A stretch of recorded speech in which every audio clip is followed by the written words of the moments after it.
नमस्कार दोस्तों, आप सभी का स्वागत है। हम लोग ग्राम विकास अधिकारी के लिए करंट अफेयर्स पढ़ रहे थे। घटना चक्र का जो पॉइंटर है उसी से करंट अफेयर्स के बारे में पढ़ रहे थे। तो जो आज के सेशन में हम आर्थिक परिदृश्य के बारे में पढ़ेंगे, जो कि राष्ट्रीय आर्थिक परिदृश्य और अंतर्राष्ट्रीय आर्थिक परिदृश्य है, उसी के बारे में पढ़ेंगे। तो चलिए स्टार्ट करते हैं, सेशन स्टार्ट करते हैं। The green shift, the low carbon transition of India's oil and gas sector पर रिपोर्ट किसके द्वारा प्रस्तुत किया गया है? ऊर्जा संक्रमण सलाहकार समिति ETAC के द्वारा। भारत सरकार ने प्राकृतिक गैस मूल्य निर्धारण पर किस समिति की सिफारिश को मंजूरी प्रदान की है? किरीट पारेख समिति। विश्व प्रसिद्ध पेंटिंग को भौगोलिक संकेतक GI टैग प्रदान किया गया है। बसोहली पेंटिंग, जो कि कठुआ जिला जम्मू कश्मीर का है। भारत का राष्ट्रीय स्वास्थ्य लेखानुमान 2019-20 जारी किया गया किसके द्वारा? नीति आयोग के सदस्य स्वास्थ्य डॉक्टर विनोद के पाल, जो नीति आयोग के स्वास्थ्य सदस्य हैं, वो उनके डॉक्टर विनोद के पाल के द्वारा राष्ट्रीय स्वास्थ्य लेखानुमान प्रस्तुत किया गया। इस रिपोर्ट के अनुसार वर्ष 2019 से 20 में कुल स्वास्थ्य व्यय में आउट ऑफ पॉकेट व्यय क्या रहा? 47.1%। देश की कुल GDP में सरकारी स्वास्थ्य व्यय की हिस्सेदारी वर्ष 2019-20 में कितनी रही? 1.35%। वर्ष 2019-20 के लिए भारत के लिए कुल स्वास्थ्य व्यय 6,55,822 करोड़ रुपए अनुमानित है। यह GDP का कितना परसेंट है? 3.27% है। कुल स्वास्थ्य व्यय में सरकारी स्वास्थ्य व्यय का हिस्सा वर्ष 2019-20 में कितना रहा? 41.41%। वर्ष 2022-23 के लिए किस राज्य ने प्रधानमंत्री फसल बीमा योजना के सर्वोत्तम क्रियान्वयन हेतु राष्ट्रीय पुरस्कार जीता? कर्नाटक ने। छोटे राज्यों केंद्र शासित प्रदेशों में प्रथम स्थान पर कौन रहा? पुडुचेरी। दूसरा अंतर्देशीय जलमार्ग शिखर सम्मेलन कहाँ आयोजित किया गया? नई दिल्ली में आयोजित किया गया। इस समिट की थीम क्या थी? Tapping into the power of inland waterways, promoting growth, trade and prosperity. मार्च 2023 तक भारत में राष्ट्रीय जलमार्गों की संख्या कितनी है? 111 है। आगे देखते हैं। वित्तीय वर्ष 2023-24 के लिए मनरेगा के तहत मजदूरी दरों में बढ़ोतरी के बाद सर्वाधिक दैनिक मजदूरी किस राज्य में है? हरियाणा में 357 रुपये दैनिक मजदूरी है। न्यूनतम दैनिक मजदूरी किस राज्य में? मध्य प्रदेश एवं छत्तीसगढ़ में है, 221 रुपये। उत्तर प्रदेश में दैनिक मजदूरी 230 रुपये है। ACIASQ अवार्ड 2022 के अनुसार भारत का कौन सा हवाई अड्डा एशिया प्रशांत क्षेत्र में सर्वश्रेष्ठ 2 मिलियन से कम यात्री प्रतिवर्ष घोषित किया गया? तिरुचिरापल्ली हवाई अड्डा। एशिया आर्थिक संवाद 2023 कहाँ आयोजित किया गया? पुणे, महाराष्ट्र में। इस संवाद का मुख्य विषय है Asia and emerging world order. केंद्र सरकार द्वारा प्रधानमंत्री शहरी आवास योजना को कब तक बढ़ाया गया? 31 दिसंबर 2024 तक। कोरोना काल में PM कुसुम योजना के क्रियान्वयन में अवरोध उत्पन्न होने के कारण इस योजना का विस्तार कब तक के लिए किया गया? 31 मार्च 2026 तक के लिए। PM कुसुम का पूर्ण रूप क्या है? प्रधानमंत्री किसान ऊर्जा सुरक्षा एवं उत्थान महाअभियान। All India survey on higher education 2020-21 किसके द्वारा जारी किया गया? केंद्रीय शिक्षा मंत्रालय भारत सरकार के द्वारा जारी किया गया। भारत में उच्च शिक्षा में नामांकन वर्ष 2019-20 के 3.85 करोड़ से बढ़कर 2020-21 में कितना हो गया? 4.13 करोड़। शिक्षार्थी नामांकन की संख्या के संदर्भ में शीर्ष 6 राज्य कौन से हैं? उत्तर प्रदेश, महाराष्ट्र, तमिलनाडु, मध्य प्रदेश, कर्नाटक तथा राजस्थान है। सर्वाधिक विश्वविद्यालयों की संख्या किस राज्य में है? राजस्थान में है। उत्तर प्रदेश में विश्वविद्यालयों की संख्या कितनी है? 84। कॉलेजों की संख्या के संदर्भ में शीर्ष राज्य कौन सा है? उत्तर प्रदेश है। वित्त मंत्री निर्मला सीतारमण द्वारा केंद्रीय बजट 2023-24 का प्रस्तुत किया गया 1 फरवरी 2023 को। केंद्रीय बजट 2023-24 के अनुसार विगत 9 वर्षों में प्रति व्यक्ति आय कितनी हो गई? 1.97 लाख रुपए। बजट की 7 प्राथमिकताएं जिन्हें सप्तऋषि कहा गया वो कौन कौन सी हैं? पहला, समावेशी विकास, अंतिम छोर तक पहुंच और संरचना और निवेश, सक्षमताओं को सामने लाना, हरित विकास, युवा शक्ति एवं वित्तीय क्षेत्र। बजट में उल्लिखित आत्मनिर्भर बागवानी स्वच्छ पादप कार्यक्रम का शुभारंभ कितने प्रारंभिक व्यय के साथ किया जाएगा? 2200 करोड़ रुपए। बजट में प्रधानमंत्री आवास योजना के लिए परिव्यय में कितने प्रतिशत की वृद्धि की गई? 66%। पीएम आवास के लिए परिव्यय कितना रखा गया? 79,000 करोड़ रुपीज़। 5G सेवाओं पर आधारित एप्लीकेशन विकसित करने के लिए कितने लैब स्थापित की जाएंगी? 100 labs. Govardhan galvanising organic bio agro resources धन योजना के तहत कितने नए अपशिष्ट से आमदनी वेस्ट टू वेल्थ संयंत्र स्थापित किए जाएंगे? 500। गोवर्धन योजना में सरकार द्वारा निवेश किया जाएगा 10,000 करोड़ रुपए। किसानों में प्राकृतिक खेती को बढ़ावा देने के लिए सरकार द्वारा कितने बायो इनपुट रिसोर्स स्थापित किए जाएंगे? 10,000। प्रधानमंत्री कौशल विकास योजना 4.0 में शामिल पाठ्यक्रम है artificial intelligence, robotics, mechatronics, IoT, 3D printing, drone और सॉफ्ट स्किल्स आदि। सरकार द्वारा कुशल युवाओं को अंतर्राष्ट्रीय अवसर उपलब्ध कराने के लिए कितने स्किल इंडिया इंटरनेशनल सेंटर स्थापित किए जाएंगे? 30। वित्त मंत्री सीतारमण द्वारा 1 फरवरी 2023 को वित्त वर्ष 2022-23 हेतु प्रस्तुत बजट की अनुमानित राशि क्या है? कुल 45.03 करोड़ रुपए। बजट वर्ष 2023-24 के अनुसार कुल प्राप्तियों में राजस्व एवं पूंजीगत प्राप्तियों के हिस्से कितने प्रतिशत रहे? क्रमशः 58.45% एवं 41.55% रहा। बजट के अनुसार 2023-24 के अनुसार कुल व्यय में राजस्व एवं पूंजी खाते पर व्यय का हिस्सा कितने प्रतिशत रहा? क्रमशः 70.77% एवं 22.23%। वर्ष 2023-24 हेतु प्रस्तुत बजट में राजस्व घाटा कितना अनुमानित है? 8,69,855 करोड़ रुपए। वर्ष 2023-24 हेतु अनुमानित राजस्व घाटा कितना रहा? GDP का 2.9%। 2023-24 के बजट में 17,86,816 करोड़ रुपए का राजकोषीय घाटा अनुमानित है, जो इसी वर्ष के अनुमानित GDP का कितना प्रतिशत रहा? 5.9% रहा। बजट के अनुसार 2023-24 में करों से अनुमानित कुल प्राप्ति 33.61 लाख करोड़ रुपए में प्रत्यक्ष एवं अप्रत्यक्ष करों का हिस्सा कितना रहा? क्रमशः 54.25% एवं 45.75%। बजट 2023-24 में वर्ष 2023-24 हेतु प्रत्यक्ष एवं अप्रत्यक्ष कर GDP के संदर्भ में कितने प्रतिशत अनुमानित है? क्रमशः 6% एवं 5.1%। बजट 2023-24 के अनुसार वर्ष 2023-24 में करों के योगदान का अनुमानित क्रम क्या है? वस्तु एवं सेवा कर सबसे ज़्यादा, उसके बाद निगम कर, देन आयकर, देन केंद्रीय उत्पाद शुल्क एंड सीमा शुल्क। बजटीय विवरण 2023-24 के अनुसार राजस्व प्राप्तियों में कर राजस्व एवं कर भिन्न राजस्व का हिस्सा कितने प्रतिशत रहा? 88.54% एवं 11.46%। बजट 2023-24 में कुल 4,03,83,63 करोड़ रुपए की सब्सिडी प्रस्तावित है। यह सकल व्यय का कितने प्रतिशत है? लगभग 8.95% है। वर्ष 2023-24 में कुल सब्सिडी का अकेले खाद्य मद में कितने प्रतिशत पे अनुमानित है? 48.96%। मदवार सब्सिडी में खाद्य सब्सिडी के बाद अधिकतम हिस्सेदारी वाले मदें कौन सी है? क्रमशः उर्वरक सब्सिडी 43.44%, देन ब्याज सब्सिडी जो कि 6.84 है। बजट के अनुसार 2023-24 में ब्याज भुगतान 20% के बाद सर्वाधिक व्यय अनुमानित है। करों एवं शुल्कों में राज्यों का हिस्सा 18%। वर्ष 2023-24 के बजट अनुमान में ब्याज भुगतान 1,07,000 कितना है? 10,69,971 करोड़ रुपए। GDP के संदर्भ में कितने प्रतिशत अनुमानित किया गया है? लगभग 3.58%। बजट 2023-24 के अनुसार केंद्र सरकार की कुल 100% प्राप्ति में से सर्वाधिक हिस्सेदारी वाली शीर्ष 4 मदें हैं। क्रमशः उधार एवं अन्य देयताएं 34%, GST 17%, निगम कर 15% एवं आयकर 15%। बजट अनुमान 2023-24 में वर्ष 2022-23 के लिए देश की आर्थिक वृद्धि दर अनुमानित है 7% अनुमानित है।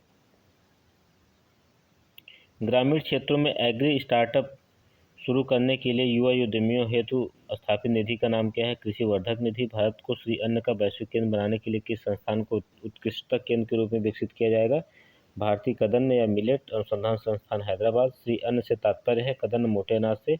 मोटे अनाज में कौन कौन से होता है? ज्वार, बाजरा, सांवा, कोदो।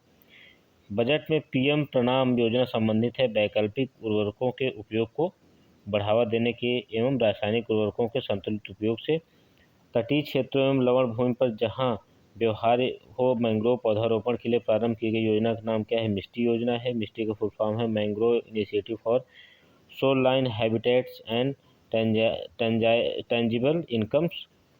महिलाओं या बालिकाओं के लिए घोषित नई लघु बचत योजना का नाम क्या है? महिला सम्मान बचत प्रमाण पत्र। महिला सम्मान बचत प्रमाण पत्र योजना जो मार्च 2025 तक लागू रहेगी, इसमें सरकार द्वारा देय ब्याज दर कितने प्रतिशत है? 7.5%। 2 लाख तक जमा सुविधा। नई कर व्यवस्था में निजी आयकर में छूट की सीमा को 5 लाख से बढ़ाकर कितना कर दिया गया? 7 लाख रुपए।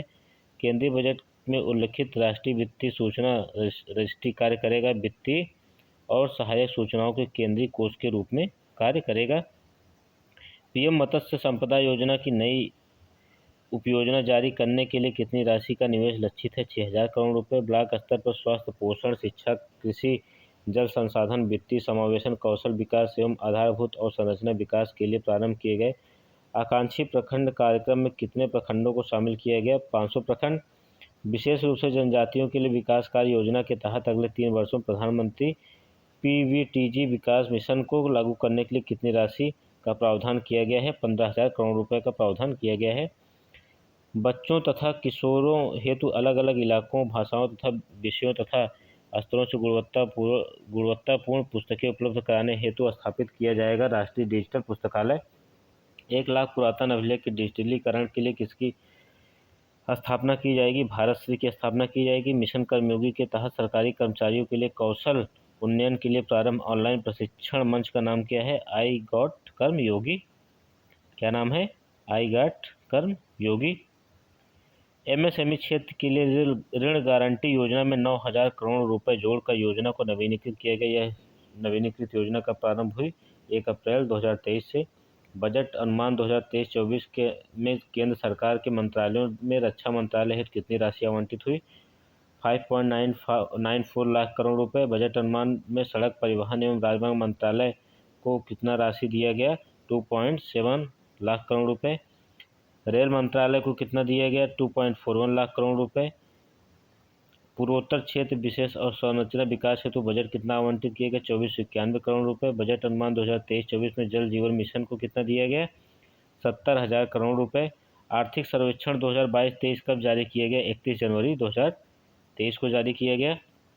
आर्थिक सर्वेक्षण के अनुसार 2022-23 में देश की जीडीपी विकास दर कितने प्रतिशत रहने का अनुमान है? 7%।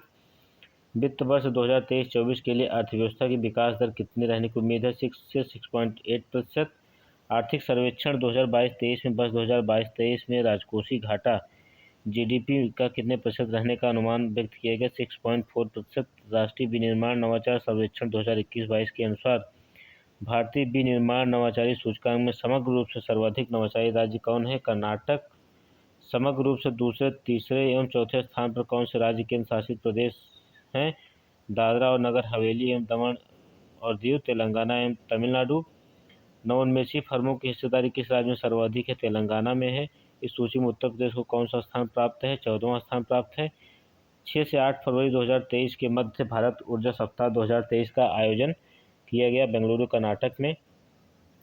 11 से 12 जनवरी 2023 के मध्य किस राज्य में वैश्विक निवेशक सम्मेलन का आयोजन किया गया? मध्य प्रदेश में। यह सम्मेलन किस शहर में हुआ? इंदौर में।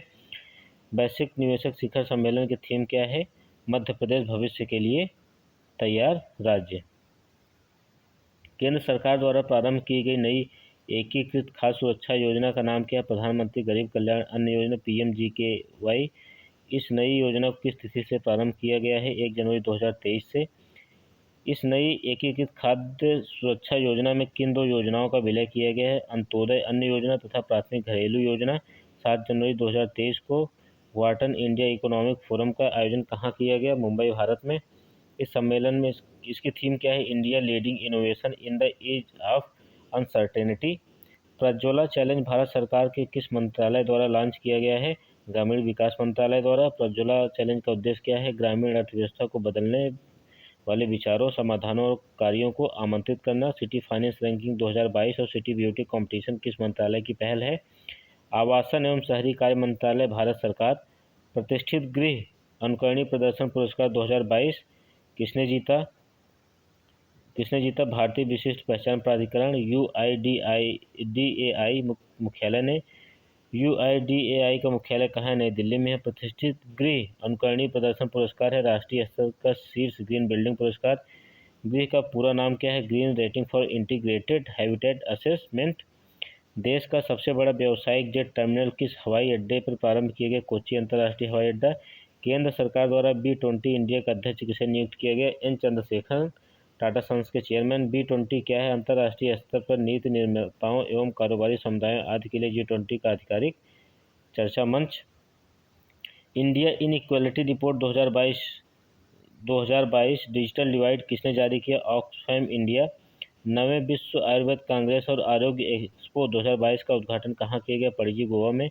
इस एक्सपो की थीम क्या है? Ayurvedic for one health. राष्ट्रीय पर्यटन पुरस्कार 2018-19 के तहत सर्वश्रेष्ठ राज्य केंद्र शासित प्रदेश पर्यटन का व्यापक विकास शेष भारत के हाल ऑफ फेम में शामिल राज्य हैं उत्तराखंड, आंध्र प्रदेश, केरल, गोवा। हाल ऑफ फेम के तहत प्रथम पुरस्कार प्राप्त हुआ उत्तराखंड को। अब आइए देखते हैं प्रमुख नीतिगत दस्तावेज एवं रिपोर्ट। देश के पहले वैश्विक पर्यटन निवेशक शिखर सम्मेलन का आयोजन कहाँ किया गया? नई दिल्ली में। इस शिखर सम्मेलन का आयोजन किसके द्वारा किया गया? केंद्रीय पर्यटन मंत्रालय के द्वारा। मई 2023 में ONGC द्वारा मुंबई में 2 ब्लॉकों में खोजे गए कच्चे तेल और प्राकृतिक गैस स्थलों का नाम दिया गया अमृत और मूंगा। 6 अप्रैल 2023 को RBI द्वारा घोषित मौद्रिक नीति में रेपो दर तथा अस्थायी जमा सुविधा दर SDFR का निर्धारित किया गया कितना? 6.5% रेपो दर एवं 6.25% SDFR। मौद्रिक नीति में सीमांत अस्थायी सुविधा MSF दर तथा बैंक दर कितना रहा? MSF 6.75% एवं बैंक दर भी 6.75%। CRR तथा SLR को कितने प्रतिशत मिला? CRR 4.5% एवं SLR 18%। मौद्रिक नीति के तहत फिक्स्ड रिवर्स रेपो रेट निर्धारित है 3.35%। अप्रैल 2023 में वर्ल्ड लाइन द्वारा प्रकाशित रिपोर्ट के अनुसार वर्ष 2022 में डिजिटल ट्रांसलेशन में कौन सा भारतीय शहर शीर्ष स्थान है? बेंगलुरु। दूसरे और तीसरे स्थान पर कौन सा है? क्रमशः नई दिल्ली एवं मुंबई। AIIB के पहले विदेशी कार्यालय खोलने के लिए किस देश के साथ समझौता ज्ञापन किया गया? संयुक्त अरब अमीरात के साथ। यह कार्यालय कहाँ खोला जाएगा? आबू धाबी UAE में। डिजिटल भुगतान स्वीकार करने के लिए पिन ऑन मोबाइल तकनीक पर आधारित भारत की पहली पॉकेट साइज स्वाइप मशीन किसके द्वारा लॉन्च की गई? एक्सिस बैंक के द्वारा। इस मशीन का नाम क्या है? माइक्रोपे। किस संस्था को इंफ्रास्ट्रक्चर फाइनेंस कंपनी का दर्जा प्रदान किया गया है? भारतीय अक्षय ऊर्जा विकास एजेंसी। यह दर्जा किसके द्वारा प्रदान किया गया? भारतीय रिजर्व बैंक के द्वारा। डिजिटल भुगतान को बढ़ावा देने के लिए हर पेमेंट डिजिटल मिशन किसके द्वारा लॉन्च किया गया? भारतीय रिजर्व बैंक के द्वारा। इस मिशन की थीम क्या है? डिजिटल पेमेंट अपनाओ, औरों को भी सिखाओ। किस एक्सचेंज को सामाजिक शेयर बाजार शुरू करने की मंजूरी प्रदान की गई है? National stock exchange. यह मंजूरी किसके द्वारा प्रदान की गई? सेबी के द्वारा। भारतीय रिजर्व बैंक ने किस नाम से अपने दूसरे वैश्विक हैकाथॉन की घोषणा की? Harbinger 2023 innovation for transformation. इस हैकाथॉन की थीम क्या है? Exclusive digital services. Times group द्वारा आयोजित वैश्विक शिखर सम्मेलन 2023 का आयोजन कहाँ किया गया?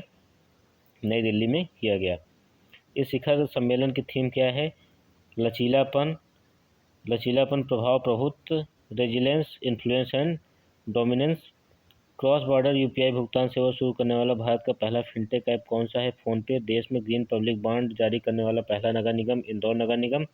लगातार चौथे वर्ष विश्व का सबसे बड़ा डेरिवेटिव एक्सचेंज कौन बना? National stock exchange. RBI द्वारा जारी पोर्टल प्रवाह का पूर्ण रूप क्या है? Platform for regulatory application validation and authorisation. सभी पात्र खातों में डिजिटल बैंकिंग लागू करने वाला देश का पहला राज्य कौन सा है? केरल है। उत्कर्ष 2.0 नामक रणनीति की रूपरेखा जारी की गई भारतीय रिजर्व बैंक के द्वारा। यह रणनीतिक रूपरेखा किस अवधि के लिए बनाई गई? 2023-25 तक के लिए। उत्कर्ष 2022 नामक रणनीतिक रूपरेखा का प्रथम संस्करण कब लॉन्च किया गया? जुलाई 2019 में। यह रूपरेखा किन अवधि के लिए बनाई गई? वर्ष 2019 और 2022 तक के लिए। भारतीय रिजर्व बैंक ने किस देश के मौद्रिक प्राधिकरण के साथ मुद्रा अदला बदली के समझौते पर हस्ताक्षर किए? मालदीव के साथ। कितने मिलियन डॉलर हेतु मुद्रा अदला बदली समझौते पर हस्ताक्षर हुए? 200 मिलियन डॉलर। भारतीय रिजर्व बैंक द्वारा एकीकृत भुगतान इंटरफेस यूपीआई सेवाओं को बेहतर बनाने के लिए किस कार्यप्रणाली का शुभारंभ किया गया? Single block and multiple debit. UPI है single block and multiple debit कार्यक्षमता शुरू करने की घोषणा की गई भारतीय रिजर्व बैंक के द्वारा। भारत का पहला गोल्ड एटीएम तथा विश्व का पहला रियल टाइम गोल्ड एटीएम का अनावरण कहाँ किया गया? हैदराबाद, भारत में किया गया। भारतीय रिजर्व बैंक द्वारा पहला प्रायोगिक रिटेल डिजिटल रूपी जारी किए गए 1 दिसंबर 2022 को। भारतीय रिजर्व बैंक द्वारा डिजिटल रूपी होलसेल को जारी किए गए 1 नवंबर 2022 को। शिकायत निवारण सूचकांक में शीर्ष स्थान पर कौन है? भारतीय विशिष्ट पहचान प्राधिकरण यूडीएआई। हाल ही में कौन सा राज्य बैंक दर के आधार पर एक समान सोने की कीमत पेश करने वाला पहला राज्य बना? केरल। अक्टूबर 2022 में किस देश में केंद्रीय बैंक ने भारत के रुपे डेबिट कार्ड को लॉन्च करने के लिए भारतीय राष्ट्रीय भुगतान निगम एनपीसीआई इंटरनेशनल पेमेंट लिमिटेड के साथ समझौता किया? ओमान के केंद्रीय बैंक ने। ओके, अब आगे देखते हैं कृषि एवं उससे संबद्ध जो क्षेत्र हैं उसके बारे में देखते हैं। मई 2023 तक देश में जीआई टैग प्राप्त उत्पादों की संख्या है 478। मई 2023 तक सर्वाधिक जीआई टैग प्राप्त शीर्ष 2 राज्य हैं, क्रमशः तमिलनाडु तथा उत्तर प्रदेश। अप्रैल 2023 में यूरोपीय आयोग द्वारा किस भारतीय चाय को जीआई टैग प्रदान किया गया? हिमालय की कांगड़ा चाय को। कांगड़ा चाय को भारतीय जीआई टैग का प्राप्त हुआ वर्ष 2005 में। बिहार के किस कृषि उत्पाद को जीआई टैग प्रदान किया गया? मिर्चा चावल को। उत्तर प्रदेश के किस जनपद के आंवला को जीआई टैग प्रदान किया गया? प्रतापगढ़। मध्य प्रदेश के आम की किस प्रजाति को जीआई टैग प्रदान किया गया? रीवा सुंदरजा आम को। छत्तीसगढ़ के किस कृषि उत्पाद को जीआई टैग प्रदान किया गया? नागरी दुबराज चावल को, छत्तीसगढ़। उत्तर प्रदेश के वाराणसी जिले के किस उत्पाद को जीआई टैग प्रदान किया गया? बनारसी पान, बनारसी लंगड़ा आम तथा रामनगर का भंटा। हाल ही में उत्तर प्रदेश के जीआई टैग प्राप्त उत्पाद हैं महोबा गौरा पत्थर, मैनपुरी के तरकासी तथा संभल का हान काट। Promoting millet in diets best practice across states UTs of India नामक रिपोर्ट किसके द्वारा जारी किया गया? नीति आयोग के द्वारा। बीज उत्पादन की चुनौतियों से निपटने, गुणवत्तापूर्ण बीज पहचान और बीज प्रमाणीकरण के लिए कौन सा पोर्टल एवं ऐप लॉन्च किया गया? साथी पोर्टल एवं ऐप लॉन्च किया गया। साथी का फुल फॉर्म क्या है? Seed traceability authentication and holistic inventory. G20 के कृषि प्रमुख वैज्ञानिकों की बैठक का आयोजन कहाँ किया गया? वाराणसी में। इस बैठक के दौरान चर्चा में रहा महर्षि। महर्षि से क्या तात्पर्य है? Millet and other ancient grains international research initiative. आयातकों, मिल मालिकों, जमाकर्ताओं और व्यापारियों आदि जैसी संस्थाओं द्वारा जमा किए गए तूर या अरहर दाल के भंडार की निगरानी हेतु किसकी अध्यक्षता में समिति का गठन किया गया? श्रीमती निधि खरे। वैश्विक बाजरा सम्मेलन का आयोजन कहाँ किया गया? नई दिल्ली में किया गया। संयुक्त राष्ट्र द्वारा वर्ष 2023 को किस वर्ष के रूप में घोषित किया गया? अंतर्राष्ट्रीय कदर मोटे अनाज का वर्ष। रेशम उत्पादकों हेतु रेशम कीट बीमा योजना शुरू करने वाला भारत का पहला राज्य है उत्तराखंड। एकीकृत बागवानी मिशन के तहत कृषि एवं किसान कल्याण मंत्रालय द्वारा बागवानी फसलों के लिए कितने उत्कृष्टता केंद्र को मंजूरी प्रदान की गई है? 3। कमलम ड्रैगन फ्रूट के लिए उत्कृष्टता केंद्र कहाँ स्थापित होगा? बेंगलुरु, कर्नाटक। आम और सब्जियों के लिए उत्कृष्टता केंद्र कहाँ स्थापित होगा? जाजपुर, ओडिशा में। सब्जियों और फूलों के लिए उत्कृष्टता केंद्र कहाँ स्थापित होगा? पोंडा, गोवा में। दूसरी भारतीय चावल कांग्रेस का आयोजन कहाँ किया गया? राष्ट्रीय चावल अनुसंधान संस्थान, कटक, ओडिशा में। इस आयोजन की थीम क्या थी? Transforming rice research, recent scientific development and global food crisis. दूसरी भारतीय चावल कांग्रेस का उद्घाटन किसके द्वारा किया गया? राष्ट्रपति द्रौपदी मुर्मू के द्वारा। श्री अन्न मोटे अनाज का ब्रांड एम्बेसडर किसे नियुक्त किया गया? लहरी बाई जनजाति महिला हैं। इनका संबंध किस स्थान से? डिंडौरी, मध्य प्रदेश से है ये। 15-17 सितंबर 2023 के मध्य 14वीं वर्ल्ड स्पाइस कांग्रेस का आयोजन कहाँ किया? नवी मुंबई, महाराष्ट्र में। पशु अनुवांशिक संसाधन एजीआर पर अंतर सरकारी तकनीकी कार्य समूह ITWG का आयोजन कहाँ किया गया? 18 से 20 फरवरी रोम में किया गया।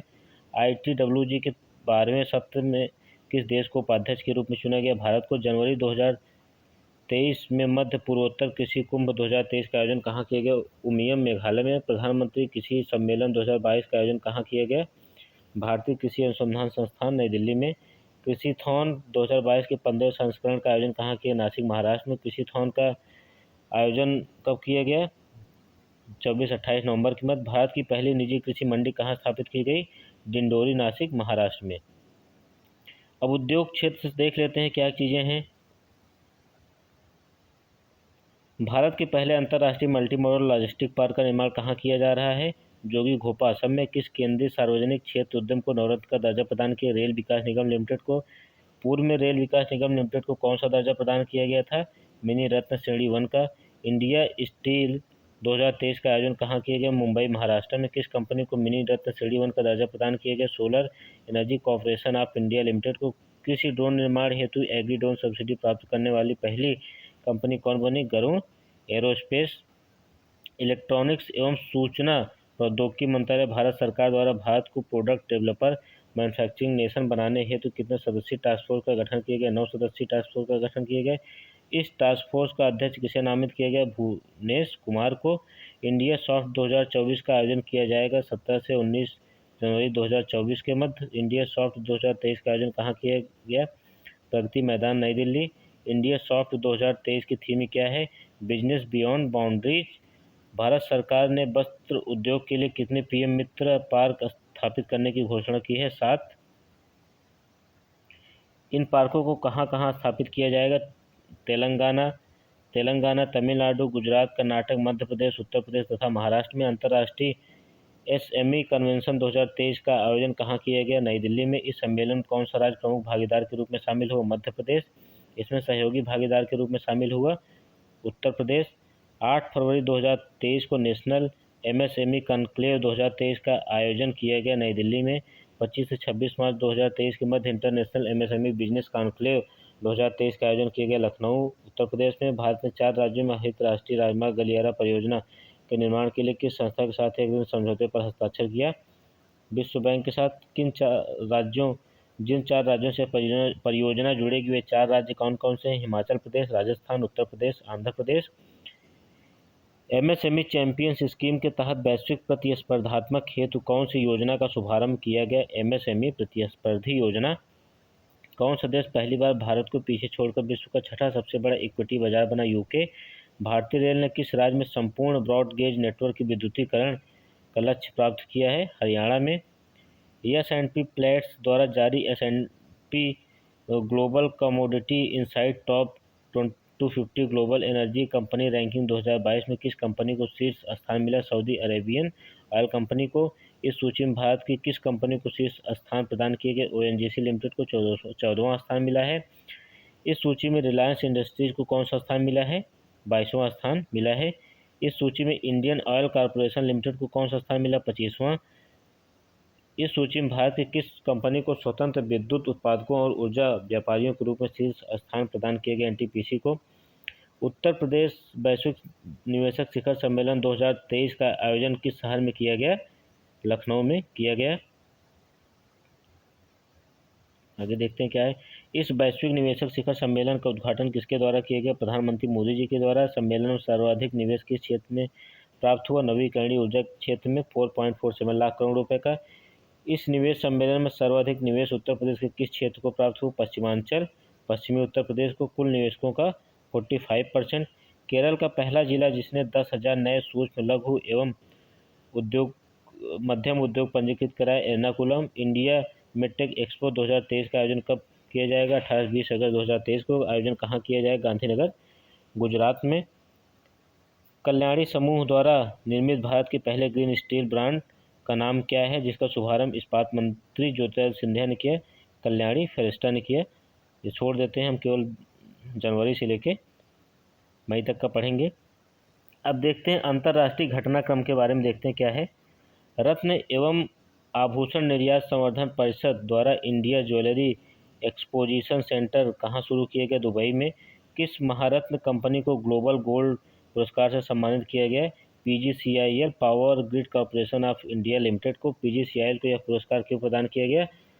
निगमित सामाजिक उत्तरदायित्व के पालन हेतु यह पुरस्कार कहाँ प्रदान किया गया? ग्रीन वर्ल्ड अवार्ड 2023 समारोह में। 2023 समारोह में। यह समारोह कहाँ आयोजित किया गया? Miami, USA। अप्रैल 2023 में किस देश ने स्वर्ण द्वारा असमर्थित डिजिटल करेंसी लॉन्च करने की घोषणा की। जिम्बाब्वे ने trade and development report update global trades and prospects नामक रिपोर्ट किसके द्वारा जारी किए गए? अंकटॉट के द्वारा जारी किए गए। इस रिपोर्ट के अनुसार वर्ष 2023 में भारत की विकास दर 6% पूर्वानुमानित है। वर्ष 2022 के लिए यह कितने प्रतिशत रहने की उम्मीद है? 6.6%। एप्पल इंक द्वारा अपना पहला भारतीय स्टोर कहाँ शुरू किया गया? मुंबई में। बड़े पैमाने पर निवेश परियोजनाओं को आकर्षित करने के लिए किस देश ने गोल्डन लाइसेंस पहल शुरू की है? बहरीन ने।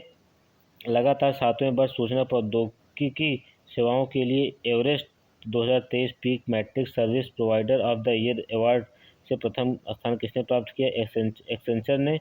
दूसरा, तीसरा, चौथा स्थान प्राप्त किया टाटा कंसल्टेंसी सर्विसेज एवं केपजेमिनी तथा विप्रो को। अंतर्राष्ट्रीय मुद्रा कोष की शासन निदान कवायद से गुजरने वाले एशिया का पहला देश कौन सा है? श्रीलंका। अमेरिका के तीसरे सबसे बड़े बैंक को बंद कर दिया गया, कौन सा बैंक है? Silicon Valley bank. More than a billion reasons the urgent need to build universal social protection for children नामक रिपोर्ट किसने जारी की? अंतर्राष्ट्रीय श्रम संगठन तथा यूनिसेफ ने। मोबाइल वर्ल्ड कांग्रेस 2023 का आयोजन कहाँ किया गया? बार्सिलोना, स्पेन में।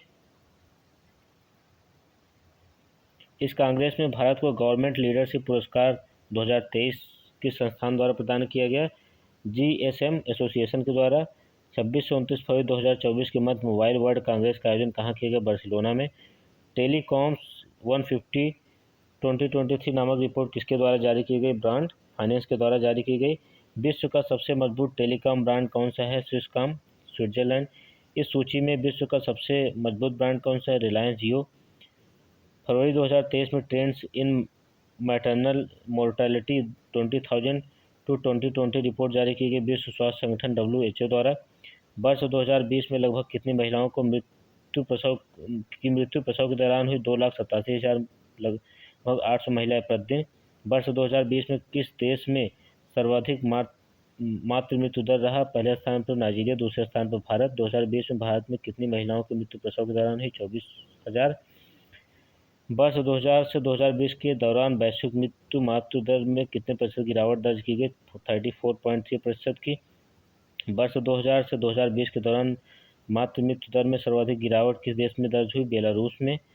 2000 से 2020 के दौरान मातृ मृत्यु दर में सर्वाधिक वृद्धि किस देश में दर्ज की गई? वेनेजुएला। बायो एशिया 2023 के लिए भागीदार देश के रूप में किसे नामित किया गया? यूनाइटेड किंगडम को।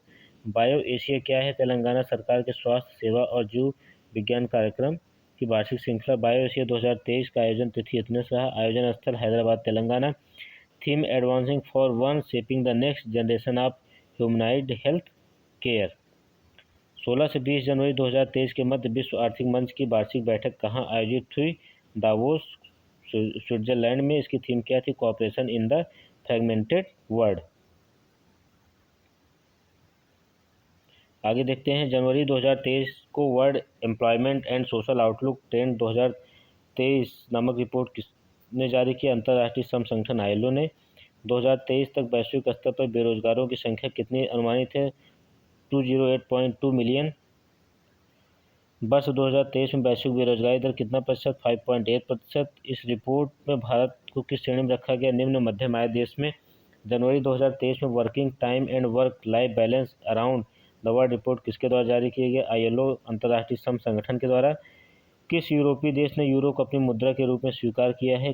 क्रोएशिया ने। यूरो को मुद्रा के रूप में अपनाने वाला क्रोएशिया यूरोपीय संघ का कौन सा नंबर का देश बना? 20वें नंबर का देश बना। क्रोएशिया यूरोप के किस वीजा मुक्त यात्रा क्षेत्र में शामिल हो गया? शेंगेन क्षेत्र में। क्रोएशिया से पूर्व वर्ष 2015 में किस देश ने यूरो को अपनाया था? लिथुआनिया ने। विश्व बैंक समूह द्वारा जारी रिपोर्ट ग्लोबल इकोनॉमिक प्रोस्पेक्ट्स जनवरी 2023 के अनुसार वर्ष 2022 में विश्व की वास्तविक GDP वृद्धि दर 2.9% अनुमानित है, जबकि 2000 में यह थी 5.9%। इस रिपोर्ट के अनुसार वर्ष 2023 तथा वर्ष 2024 के लिए विश्व की वास्तविक सकल घरेलू उत्पाद वृद्धि दर अनुमानित है 1.7% एंड 2.7%। ग्लोबल इकोनॉमिक प्रोस्पेक्ट जनवरी 2023 के अनुसार वर्ष 2021 में भारत की वास्तविक GDP वृद्धि दर 8.7% थी। 2022 में यह अनुमानित है 6.9%। वर्ष 2023 एवं 24 के लिए भारत की वास्तविक GDP वृद्धि दर अनुमानित है क्रमशः 6.6% एवं 6.1%। 2022 इन 9 चार्ट शीर्षक वाली रिपोर्ट किसने जारी की है? विश्व बैंक ने। तो दोस्तों, जनवरी से मई तक का ये आर्थिकी का सेशन कंप्लीट हुआ। आशा करता हूँ आप लोगों को सेशन ज़रूर पसंद आया होगा। अगर पसंद आया है तो वीडियो को लाइक करिए, शेयर करिए और दोस्तों चैनल को सब्सक्राइब ज़रूर करिए। आप अपने आसपास लोगों से भी सब्सक्राइब करवाइए, आप लोगों के सपोर्ट की ज़रूरत है। और घटना चक्र का पूरा करंट अफेयर कंप्लीट करवा दिया जाएगा और टेलीग्राम को इस डिस्क्रिप्शन में लिंक कर दूंगा, वहाँ से आप लोग PDF मिल जाएगा, तो टेलीग्राम भी ज्वाइन कर लीजिएगा। दोस्तों चैनल को ज़रूर सब्सक्राइब करिए। Thank you very much.